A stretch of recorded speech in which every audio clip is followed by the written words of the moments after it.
Hello and welcome back to the Brain BS podcast. This is Maureen Kafkas in Effingham, Illinois.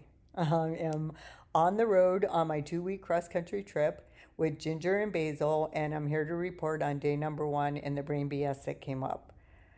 So I was very nervous about going to the doctor today because I had to have a melanoma removed before I headed out on the road.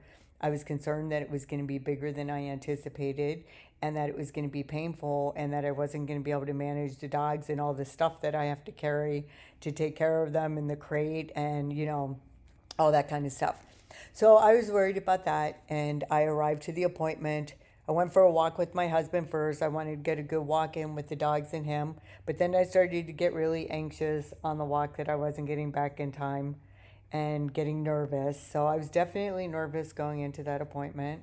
We went into the office and Dr. Jenkins, Rita Jenkins, she's dermatology of North Shore or North Shore Dermatology. She's amazing, so nice, so nurturing, so kind. She gave up her lunch today so that my schedule wouldn't be interfered with and I could still get on the road. She did dissolvable stitches so I didn't have to worry about follow-up care with any kind of pressure.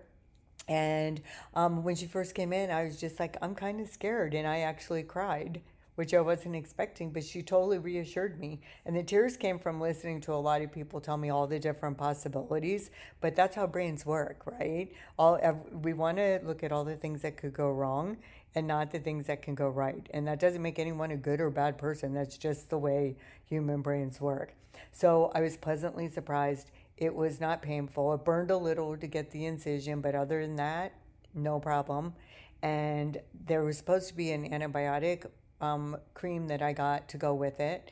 Thought everything was going great. Costco pharmacies on my way out of town in the direction I was going in. So thought it was all going to work out, and it turned out Costco couldn't get it till tomorrow. But I didn't make it a big deal. I didn't get worked up over it, and I just grabbed some Neosporin, called the doc, and she said, it's fine, I don't need it. And if I do, she'll get it to me somewhere on the trip. So this might not seem like a big deal to you, but this is like not anything that I would have done in the past. I would have been really more nervous about everything. I would have never even considered going on a road trip with the dogs across the country. And it's just, honestly, it's been kind of surreal. So I came home from that appointment. Stitches aren't too bad. There's like the equivalent of 10. She did like a mattress stitch, so it's not your normal stitching. And I got ready to go, and it was really emotional when I left for Bob and I both. It kind of was like it pretty awesome because it kind of reminded us of just how much we love each other and how much we care about each other. It was really moving when I was saying goodbye to him. I was really scared pulling out of that driveway. And the dogs they were anxious. They were crying a little bit and yelping. Not too bad. I knew I was safe because they were in a crate.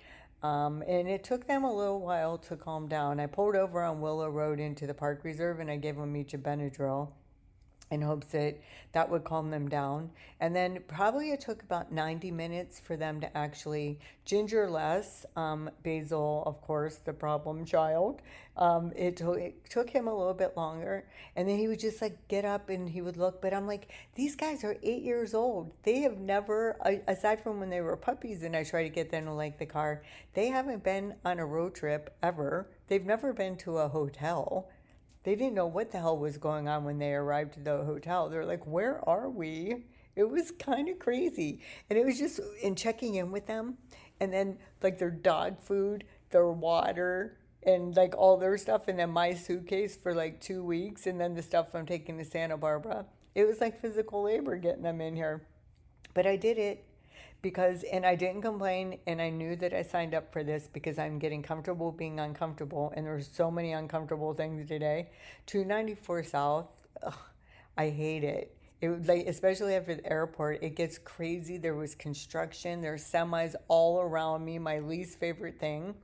But I just kept reminding myself of how capable I was and that I can do this and that this is not a big deal. That I don't have to like driving in that traffic, but just because I don't like it doesn't mean I'm afraid of it. So I did that, and then then I was also hoping to get here before it got dark, but I didn't take into account the time change when I made the original plans because I thought it was a week later. So I arrived here in the dark, which was not what I wanted to do, but it actually turned out to be fine. It was no big deal. I handled it, came into my hotel. We got situated. The staff was really nice. Came into the room. It's for dogs, so it's like a hardwood floor, which is awesome. I kind of think all hotels should do that. And they sniffed around. They drank some water. Then we were in here, and I was like, and then Basil started barking because somebody was walking by, and I was like, oh God. I hope he doesn't do this all the time. And this just showed me that I couldn't leave him while I ran to get food. So I called this restaurant that I looked up beforehand and somebody told me about, and it was awesome, called Firefly Grill. It was really good, and you're allowed to have dogs on the patio. So I was like, what the hell? This day can't be any more exhausting than it already is. I'm going to try it. We'll sit far away from other people. If they don't behave, then we'll just, take our food. I'll take my food and leave. They were awesome. They were so good on the patio. It was amazing. I had a glass of wine. I had a burger that was delicious and fries that were amazing. No bun because I'm trying to be healthy and trying to have a variety in my diet because of when I did my stool analysis. So now we're back at the hotel and we're all settled in. I don't think we need to go back out again. I might take them back out one more time. But it was so much better than I could have ever anticipated. And it's really going to be life-changing for our family because we can take the dogs with us now when we travel in California on road trips. And they'll be in California the whole winter instead of me leaving them every couple or every month or two and leaving them for 3 to 4 weeks at a time, which was really kind of starting to kill me. So, this is all part of the Turning 60 tour that I've got going on this year. And I got to say, I'm really, really pleased with myself. It was so much work to get this all together and to get to the point where I was, in a position to be able to do it. And I'm really, really happy that I did. And this is just day one. And there's all kinds of uncomfortable shit coming up. I'm nervous about Memphis tomorrow because I don't do well in big cities and I don't know how big it is. And I tend to have this thing where I, anticipate it's going to be way worse than it is. Thank you, Dad. I definitely get that from him. And then driving also, when I get to, I don't know Santa Fe, if there's going to be cliffy roads and I'm going to be scared of heights like I was in Aspen. And I'm not sure what to expect when I'm coming from Palm Springs and have to kind of go through the LA area. But I am trusting that by the time I get to that point, I'm going to be doing a lot better because I really got more comfortable driving on the highway just in this first leg of the trip. So I wanted to say, I'm going to end this. I'm not going to make this a long episode. This is just really, it's a way for me to document what I went through on the trip and what happened with us. And I'm so proud of Ginger and Basil. They're the best dogs ever. Absolutely love these dogs. And I'm proud of myself and I feel really good about how we did today. And I'm just wondering, I got to thinking when I was sitting at dinner, and everybody was talking about the dogs and thought they were adorable and everything. But I got to thinking, how else am I limiting myself? Because I limited us that the dogs did not like the car and that you could not take them to a restaurant.